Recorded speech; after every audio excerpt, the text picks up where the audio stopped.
In this video, I'm going to walk you through some of the common use cases where I've used muscle testing to help manage my MCAS symptoms. As you all know, those of us with MCAS tend to be sensitive to a wide range of things, so there are a lot of ways muscle testing can help us better understand what our bodies can tolerate. Let's start with the first and most common use case, testing foods you will tolerate.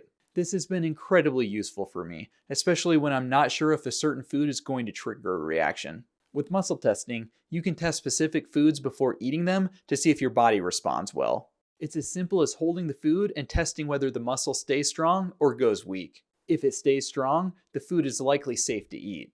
If the muscle weakens, your body might not tolerate it, and eating it could trigger symptoms like bloating, rashes, or fatigue. This is a great first step in managing food sensitivities without trial and error that might leave you feeling worse.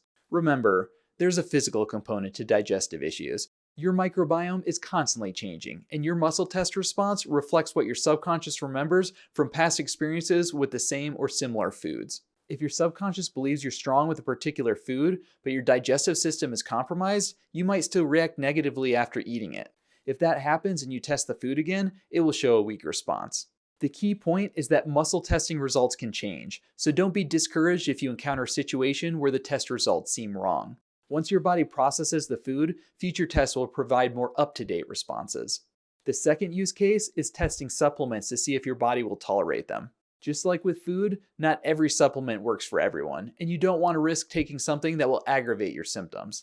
Muscle testing can help you figure out which supplements will support your body and which ones might cause a flare-up. This is especially important for those of us with MCAS, as even supplements that are meant to be helpful can sometimes trigger reactions. The third use case is testing environmental triggers. With MCAS, we often react to things in our environment, whether it's outdoor allergens, dust, or mold.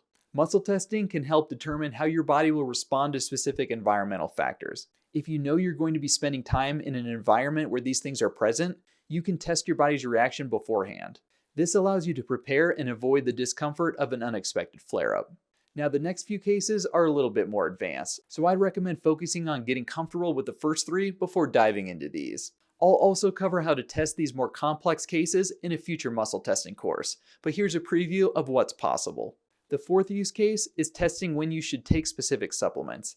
It's not just about which supplements your body can handle, but also when your body needs them. Muscle testing can help you determine the optimal timing for taking your supplements, whether that's in the morning, afternoon, or evening, to get the most benefit without overloading your system. The fifth use case is testing what types of foods you want at specific times of the day.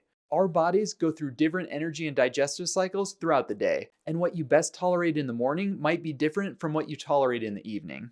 Muscle testing can help you figure out what types of foods are best for your body at different times, optimizing your energy levels and reducing symptoms.